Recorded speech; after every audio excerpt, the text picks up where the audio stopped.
Molai now spend all his time on the small island.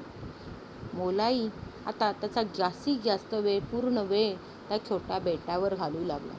Every day without fail he watered the plants, made fences around them, gave support to the saplings. म्हणजे मोलाईने न चुकता, कधीही न चुकता त्याने त्या झाडांना पाणी घालायला सुरुवात केली. झाडांभोवती त्याने कुंपण घालायला सुरुवात केली, जेणेकरून त्या रोपांना मदत मिळेल, त्या रोपांना सपोर्ट मिळेल. He even carried good soil in his little boat and spread it near the plants. म्हणजे ते तर वाळूचं पठार होतं ना, मग तिथे त्याने चांगली मातीसुद्धा तो न्यायचा आणि छोट्याशा बोटीतनं ती वाटून नेऊन, माती नेऊन झाडांच्या जवळ टाकत राहिला. Someone told him that red ants are good for the soil, they would make the sandy soil fertile. कुणीतरी असं सांगितलं की लाल मुंग्या ह्या मातीसाठी खूप चांगल्या असतात आणि त्या वाळूमय मातीचं रूपांतर पिकांसाठी पोषक अशा मातीत करतात. Molai then carried heaps of them to the island. He was not put out by the ant bites. मग त्याने लाल मुंग्यांचे जथ्थेच्या जथ्थे त्या आयलँडवर नेले. आता नेताना त्याला लाल मुंग्या चावणार नाही तसं होईल का, तर त्या त्याला खूप चावल्या. He also took different types of grasses there. The green patches on the island became thicker and bigger. मग त्याने अजून वेगवेगळ्या प्रकारचं गवत नेलं तिथे आणि मग हे हिरवेगार जे पॅच होते, छोटे छोटे भाग होते, ते त्या बेटावरचे भाग अधिक थिकर म्हणजे जाड किंवा भरपूर झाडी एकत्र झाली, प्रचंड झाडी झाली तिकडे. आणि बिगर म्हणजे मोठे मोठे ते वृक्ष सगळे मोठे मोठे आणि अजस्त्र असे होऊ लागले. Let us make this planet more beautiful to live in. आपण हे प्लॅनेट अजून सुंदर बनवूया. Nature help me, animals help me in my work. म्हणजे निसर्गाने मला मदत केली, प्राण्यांनी सुद्धा मला माझ्या कामात मदत केली. For months and year Molai work all alone on the small patch of the island. He lived in the company of tree. महिनोन्महिने, वर्षानुवर्षे मोलाईने एकट्याने त्या छोट्या बेटाच्या भागावर काम सुरू केले होते आणि तो त्या वृक्षांच्या सानिध्यात राहू लागला होता. तो त्यांच्याशी बोलायचा सुद्धा, तो त्या वृक्षांशी, झाडांशी बोलायचा. Maybe the trees understood his language, his words of affection. They responded by growing vigorously. तो जे बोलत होता ते जणू काही झाडांना कळू लागलं होतं. ते झाडांना कळत होतं, झाडांना त्याची भाषा कळू लागली होती. त्याच्यामुळे त्याच्या प्रेमाच्या भाषेला प्रत्युत्तर म्हणून, प्रतिसाद म्हणून ती झाडं खूप प्रचंड जोमाने वाढू लागली.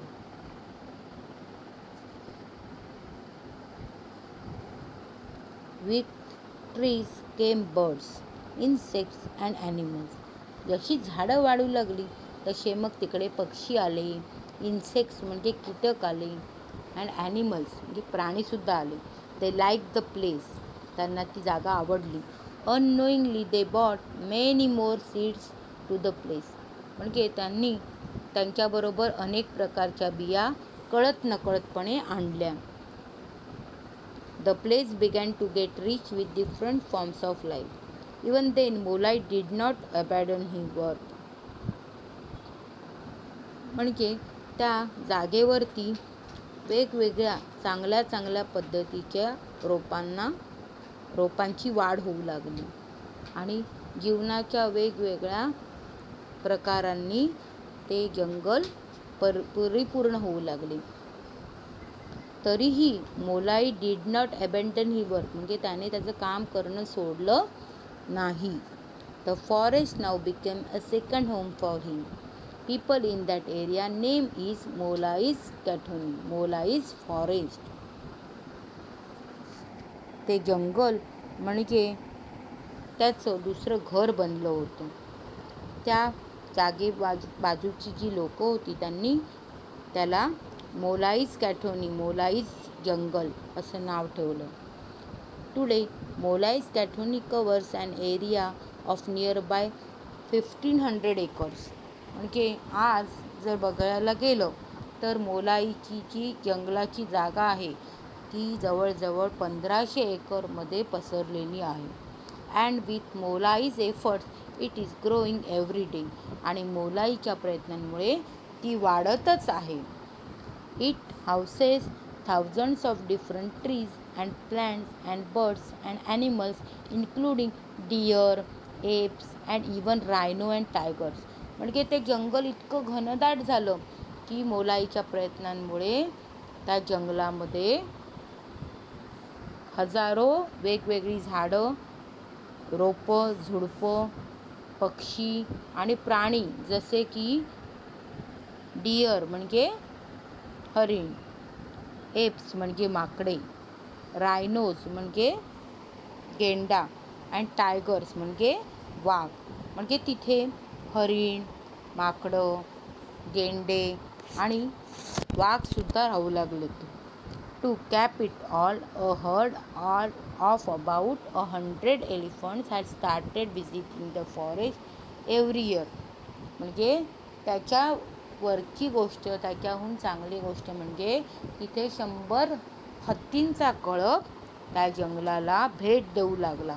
The elephant visit show that the whole forest is in very good health. Mola is a happy man today. हत्तींच्या एवढ्या मोठ्या कळपाचं येणं हे दाखवत होतं की ते जंगल अतिशय चांगले आहे आणि अतिशय उत्कृष्ट असे ते जंगल बनलेले आहे. आता मात्र मोलाई हा एक अत्यंत आनंदी माणूस बनलेला आहे. All this was not just smooth sailing. Apart from the hardship Molai had to suffer on the island.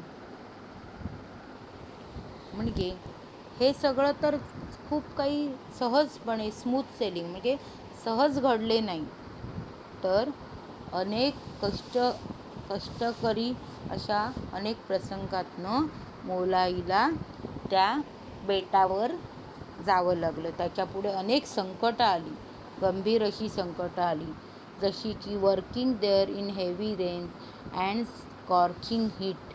He had to face opposition from the people too. म्हणजे त्याला तिथे अतिशय जोराचा पाऊस जेव्हा पडतो तेव्हा त्याला काम करावं लागत होतं. जोराचा पाऊस आणि खूप उष्ण असं ऊन, अतिशय उष्ण असं ऊन.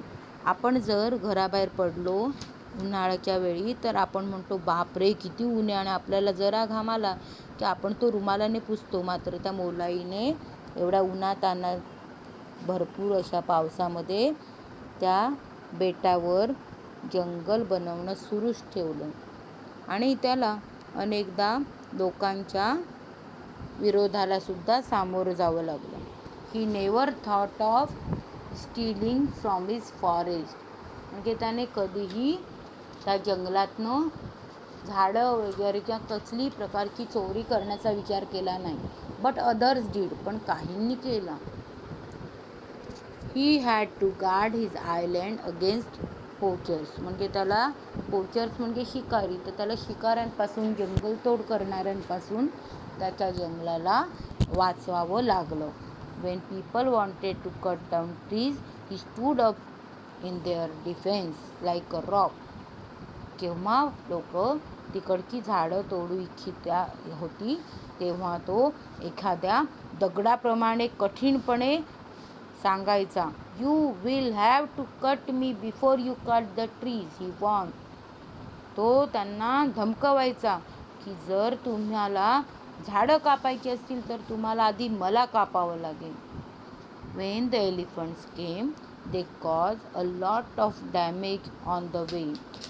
म्हणजे जेव्हा हत्तींचा कळप यायचा तेव्हा तो खूप नुकसान करायचा.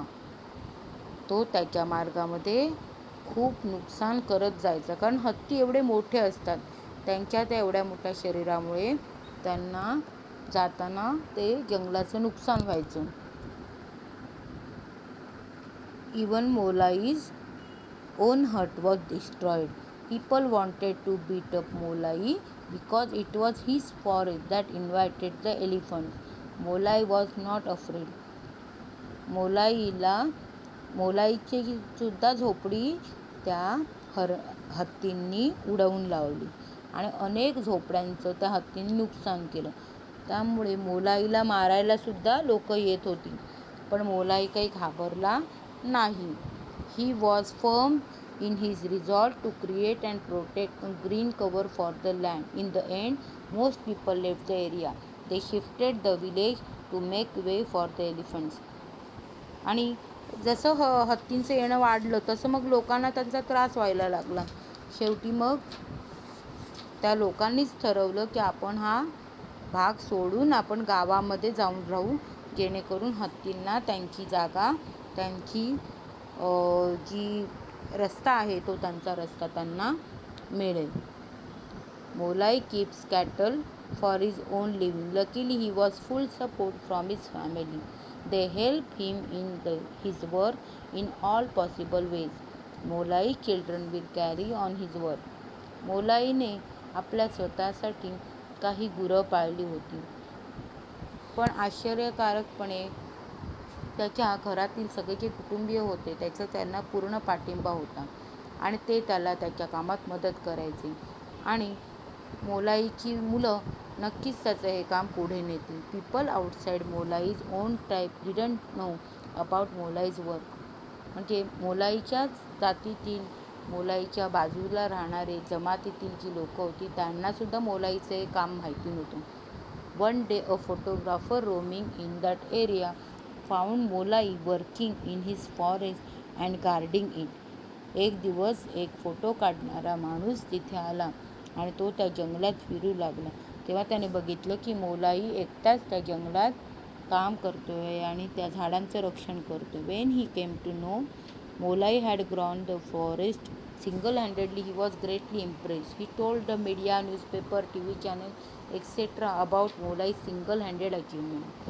जेव्हा त्याने बघितलं की मोलाईने एकट्याने ही झाडं लावले, त्याला कळलं, तेव्हा त्याने हे सगळ्या गोष्टी, या सगळ्या बातम्या टीव्हीवर सांगितल्या, वर्तमानपत्रांमध्ये सांगितल्या, अशा अनेक प्रसारमाध्यमांना त्याने ते सांगितलं.